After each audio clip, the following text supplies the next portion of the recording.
Em nome do Pai, do Filho e do Espírito Santo. Amém. Que tudo que a gente fizer, da hora que a gente acordar até a hora da gente dormir, seja feito pela vontade de Deus. Amém. Muito boa noite, ou boa tarde, bom dia a todos, dependendo do horário que você estiver me assistindo. Antes de começar esse vídeo, eu gostaria de dizer que o objetivo dele, se você já viu o título, o objetivo dele não é causar uma intriga com meus irmãos protestantes, talvez com os ateus, mas é basicamente para contar a minha história de conversão para a Igreja Católica Apostólica Romana. O vídeo será separado em partes, 7 partes, e somente isto, sem mais enrolação, fiquem com Deus. Vamos pro vídeo. Parte 1. A parte 1 eu gostaria de contar primeiramente as experiências que eu tive com igrejas na infância e na adolescência.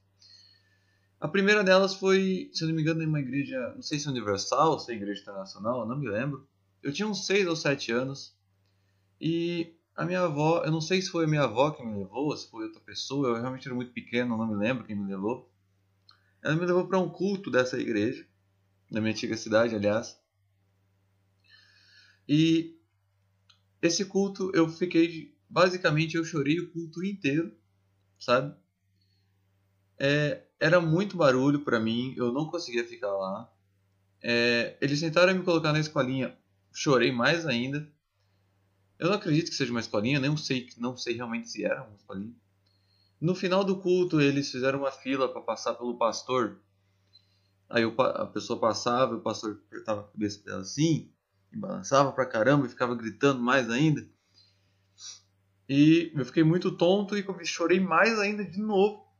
E depois eu nunca mais voltei lá. Essa foi a minha primeira experiência com a igreja. Não foi nem um pouco favorável para mim. Muita música, muito barulho, não gostei nem um pouco. E eu acredito que aquela igreja tenha contribuído muito mais para o ateísmo na cidade do que para o cristianismo. Bom, a segunda experiência foi com o meu primo. Ele me levou para a congregação cristã. Eu não achei ruim, eu não achei bom, eu realmente só não me interessei, sabe? A terceira foi em um outro amigo que me levou para a igreja dele, na minha antiga cidade novamente. E novamente muito barulho, eu não conseguia ficar lá, então não fui atrás também. Cortando para a parte 2. E desde os meus 12 anos eu me considerava ateu. É uma idade bem nova, aliás, é uma cabeça de gente. E 12 anos não é uma pessoa muito inteligente, vamos dizer. Mas eu me considerava ateu dos 12 até os meus 15 anos de idade. Passando para a parte 3. Mas ao mesmo tempo que eu me considerava ateu, eu queria que Deus existisse. Eu lembro de um episódio, que eu tinha 14 anos, se não me engano. Uma amiga minha, ela tava naquelas tristezas adolescentes, que eu não me lembro, não me lembro o motivo, sei lá. Mas ela era minha melhor amiga, eu gostava muito dela, e eu tinha medo que ela se matasse. E nesse medo, na hora que ela foi dormir, eu me ajoelhei. Eu tava conversando com ela antes, aí ela foi dormir, e eu me ajoelhei, rezei o Pai Nosso, que era a única oração que eu pedi a Deus que ajudasse ela, porque eu não podia fazer muita coisa. Eu tinha a mesma idade que ela. Graças a Deus hoje ela está muito bem, mas eu queria que Deus existisse naquele momento, porque eu sabia que se Deus existisse, absolutamente tudo podia melhorar. Passando para a parte 5. O início da minha conversão foi o seguinte. Eu estava assistindo um documentário a respeito da União Soviética, especificamente a queda da União Soviética na Polônia. Se você procurar, acho que vai ter vários documentários a respeito disso.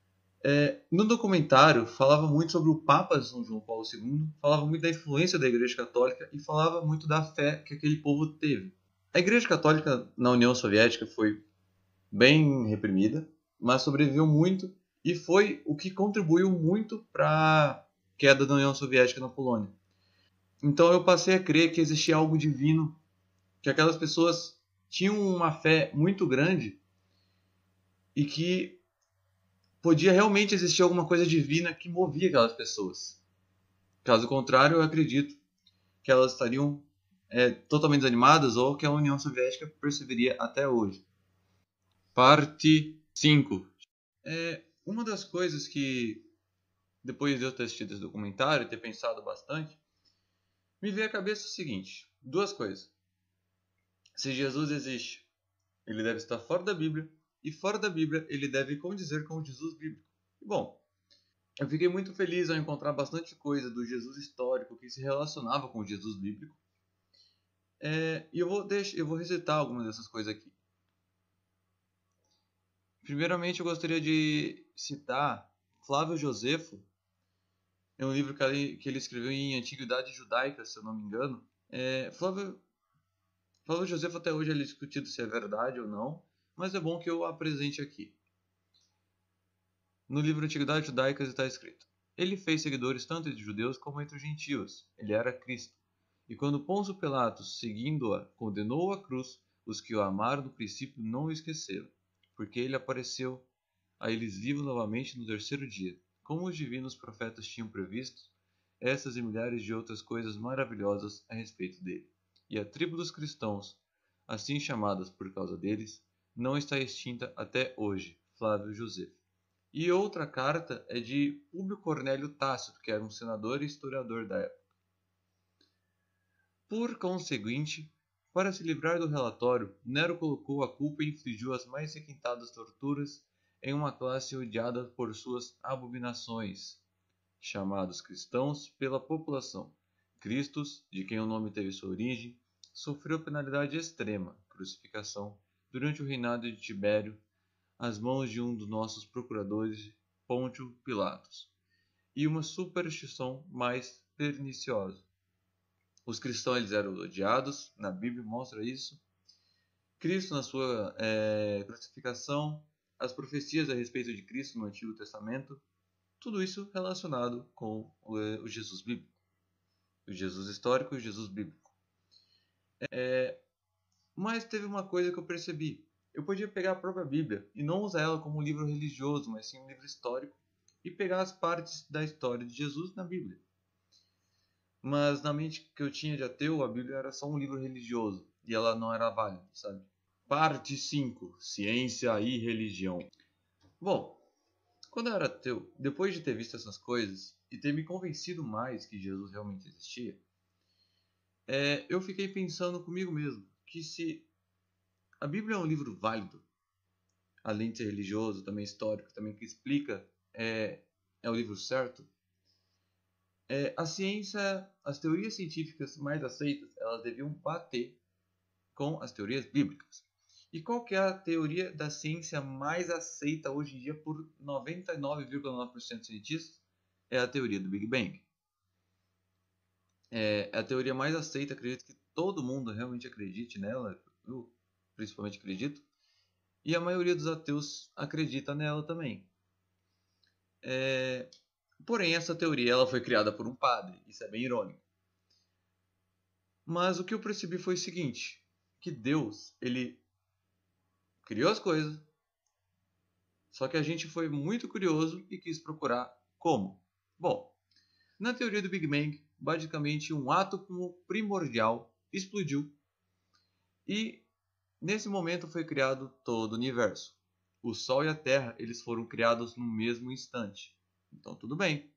Se essa é a teoria mais aceita, que apresenta mais evidências, eu não sei realmente se apresenta mais evidências, ela talvez deve estar na Bíblia. Era essa que eu estava pensando. Então é só você abrir a Bíblia. No primeiro capítulo, no primeiro versículo até o terceiro, está escrito o seguinte: Deus criou o céu e a terra estava sem forma, as trevas cobriam o abismo, e o Espírito de Deus pairava sobre as águas. Deus disse: faça-se a luz, e a luz foi feita. Como se Deus tivesse simplesmente dito e tudo foi feito. É simples. Por que, que a tese de que tudo explodiu do nada é válida e a de que Deus disse para fazer as coisas e as coisas foram feitas não é? O que eu pude tirar disso é o seguinte: a partir do momento que Deus criou tudo, surgiu a explosão do átomo. E foi ali que aquele pozinho, aquele átomo primordial explodiu. E também em Gênesis 3,19 ele diz: Tu és pó e pó se tornará. A teoria do Big Bang é primeiro que ela foi criada por um padre. E segundo que ela não invalida nada da Bíblia. Bom, Fazer essa pequena análise científica me deixou muito mais confiante a respeito da Bíblia, a respeito do cristianismo, principalmente.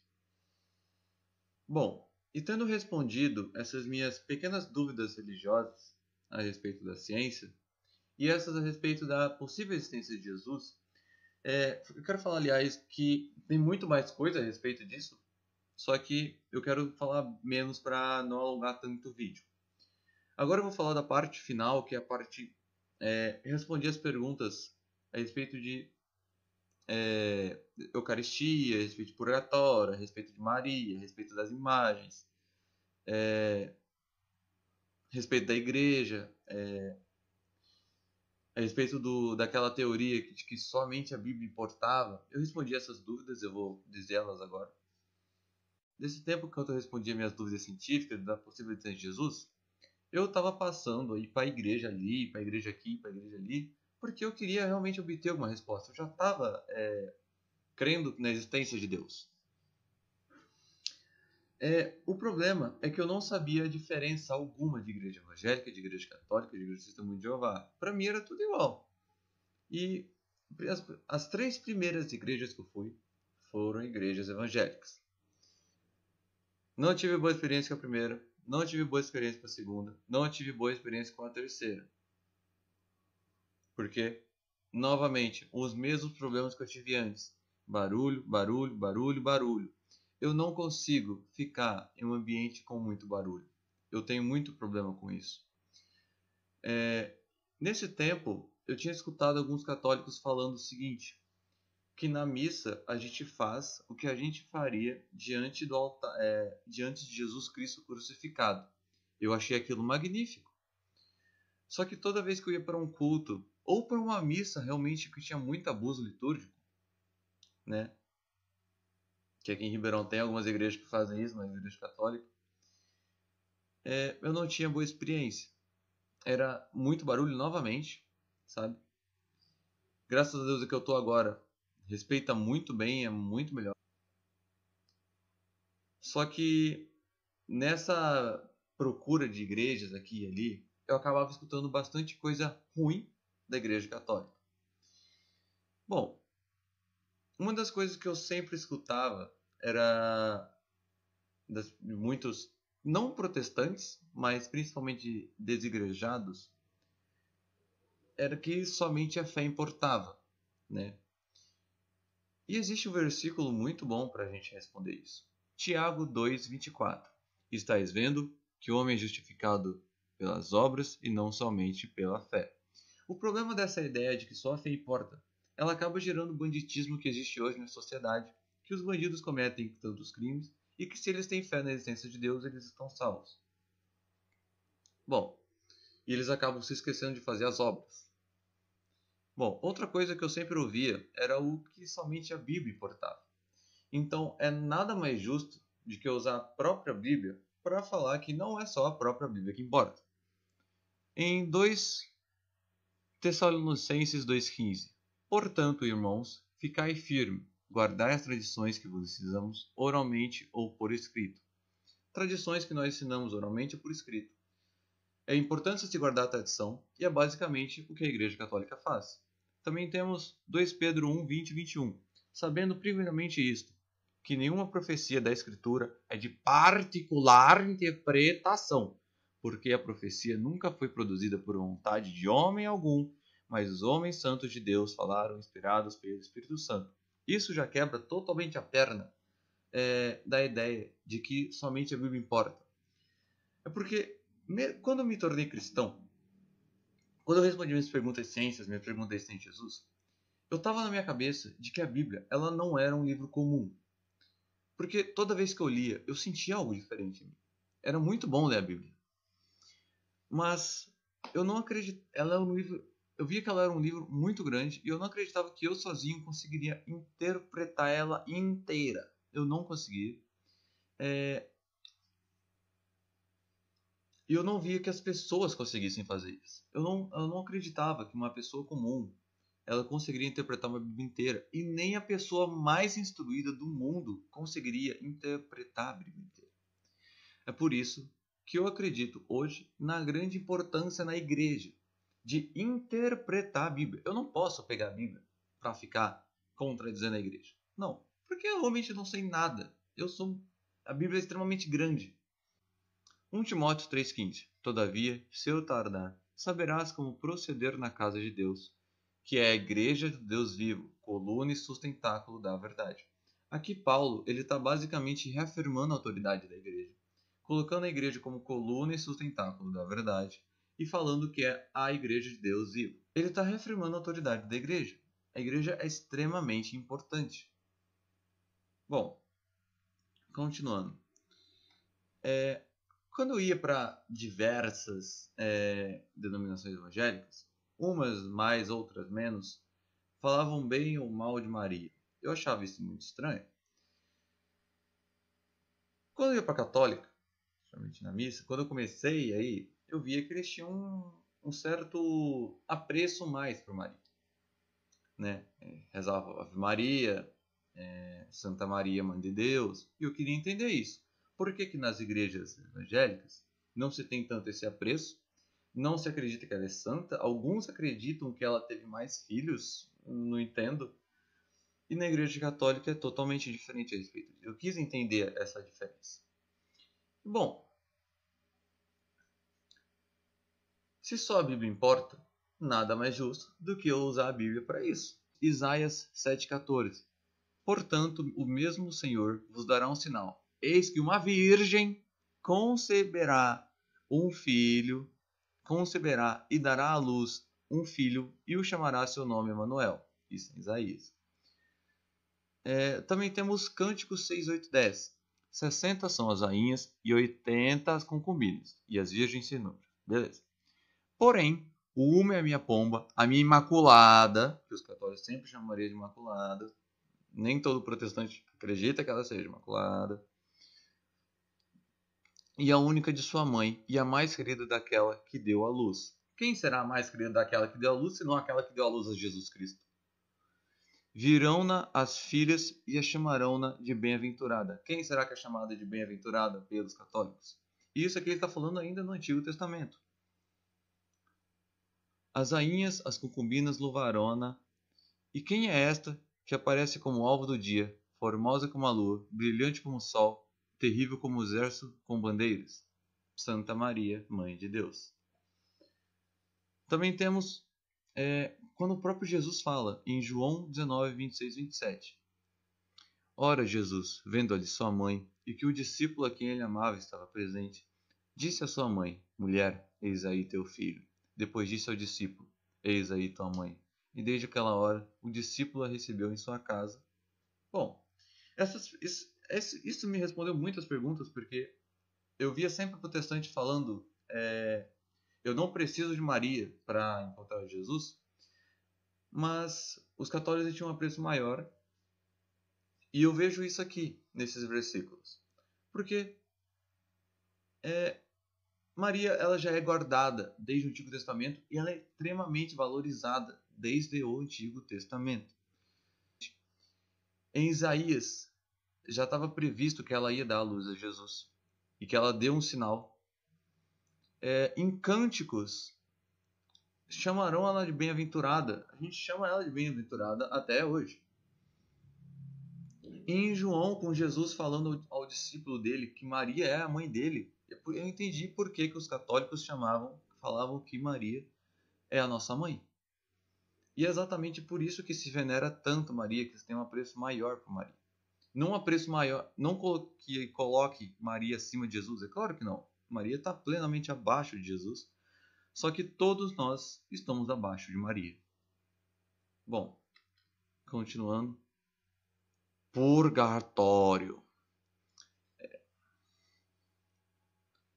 Bom, outra coisa que tinha, e que eu sempre não, né? Mas que eu ouvia bastante, era a respeito do purgatório, né? Quando eu tinha respondido minhas perguntas de ciências, minhas perguntas de Jesus, eu fiz uma amiga, ela me chamou para um acampamento da igreja dela, eu não gostei, foi música, eu fui para um acampamento, foi música da hora de acordar até a hora de dormir.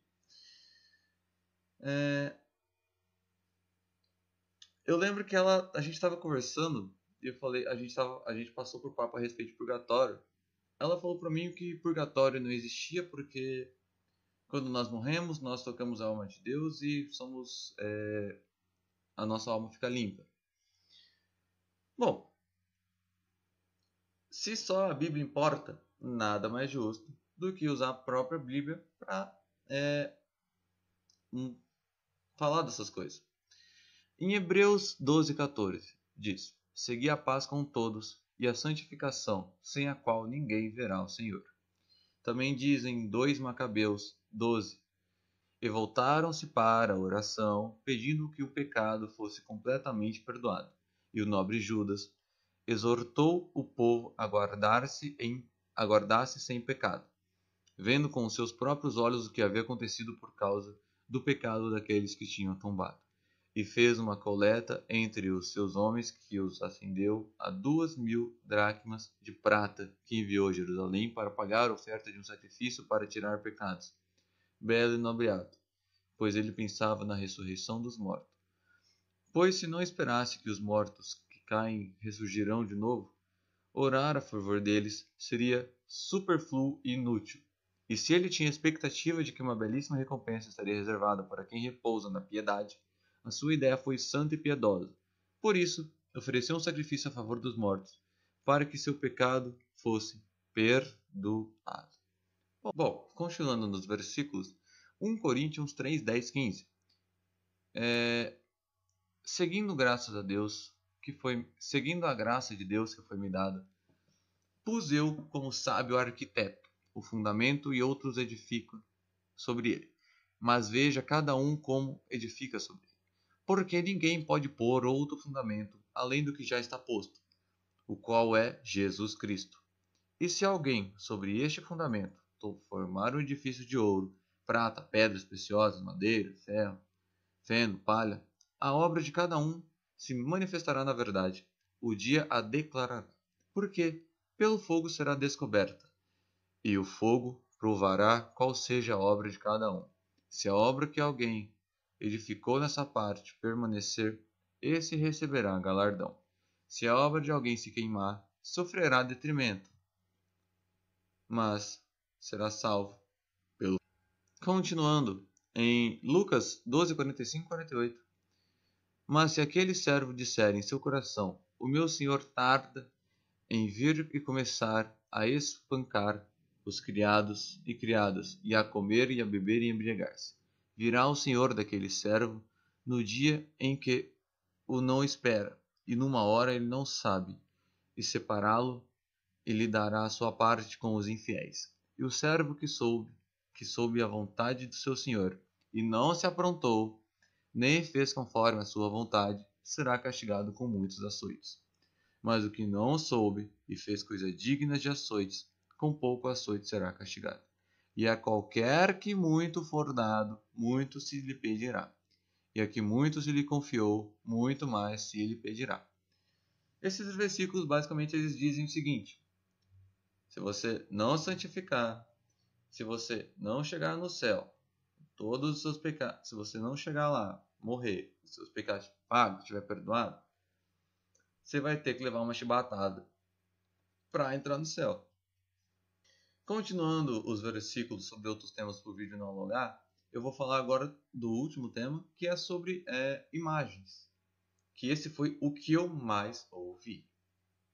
Deixei o melhor para o final. Bom, para finalizar, eu gostaria que falássemos a respeito das imagens. Porque sempre que eu conversava com algum protestante e dizia que eu estava me inclinando mais para a Igreja Católica, ele dizia a respeito das imagens. Falava, os católicos adoram as imagens, os católicos fazem imagens. Mas, se só a Bíblia importa, nada mais justo do que a gente usar a própria Bíblia para falar sobre isso. Bom, em Êxodo 20, diz, Êxodo 24, especificamente, não farás para ti imagem de escultura, nem alguma semelhança do que há em cima dos céus, nem embaixo na terra, nem nas águas debaixo da terra. Depois não te curvareis a elas, nem as servirás, porque eu, o Senhor teu Deus, sou Deus zeloso. Beleza. Antes disso tudo, ele diz, não terá outros deuses além de mim. Tudo bem. Perfeitamente, Deus está dizendo, ó, vocês não têm que adorar uns deuses falsos.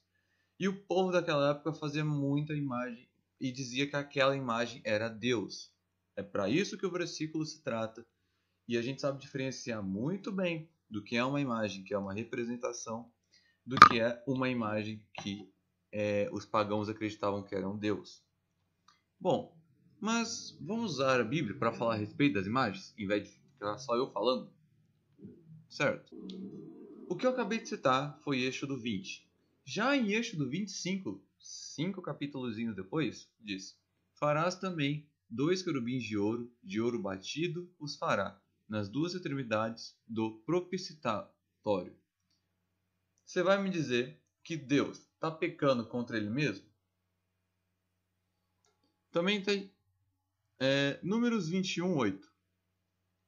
E o Senhor disse a Moisés: Faze para ti uma serpente ardente e mete-a sobre um poste. Tudo que for mordido, olhando para ela, será salvo. Você vai me dizer que Deus está fazendo Moisés pecar, dizendo: Faze para ti uma serpente ardente? Você vai me dizer que Deus está pecando, pedindo para fazer uma imagem? Você vai me dizer que Deus está pecando contra ele mesmo, falando que através de uma imagem, pode ser, que através que olhando para aquela imagem será salvo? Mas continuando. E em 1 Reis 6, 2, 3 diz o seguinte: E a casa que o rei Salomão edificou ao Senhor era de 70 covados de comprimento, de 20 covados de largura e de 30 covados de altura. E o pórtico diante do templo da casa era de 20 covados de comprimento, segundo a largura da casa, e de 10 covados de largura diante da casa. 1 Reis 7:29. E sobre as cintas que estavam a moldura, entre as molduras, havia leões, bois e querubins. E sobre as molduras uma base por cima, e debaixo dos leões, dos bois, junturas da obra estendida. Você vai me dizer que Deus estava pecando quando ele pediu para se fazer as imagens? Não. Você vai me dizer que Deus estava pecando quando ele disse que através da imagem da serpente pode ser salvo? Você vai dizer para mim que Deus estava pecando quando ele disse em Números? Bom, o que eu tiro sobre isso é o seguinte: Deus ele não proíbe as imagens. Tá? Se você é católico e você tem medo das imagens, não precisa ter medo das imagens nenhuma, que Deus não proíbe imagem. Mas se você adora uma imagem e pensa que aquela imagem é Deus, aí você tem que começar a se preocupar. Bom, sobre isso o vídeo terminou por aqui. Tem bastante coisa para falar ainda, tem Eucaristia, tem batismo por falar, ainda tem outras teorias científicas de religiões, outros testemunhos de Jesus Cristo, tem história da igreja que tem bastante coisa de história da igreja ainda. Tem muita coisa para falar, mas o testemunho deve ser breve, eu acho que ele já está bem longo. Bom, fiquem com Deus, viva Cristo Rei, salve Maria Santíssima, em nome do Pai, do Filho e do Espírito Santo. Amém. Vão na paz e bem.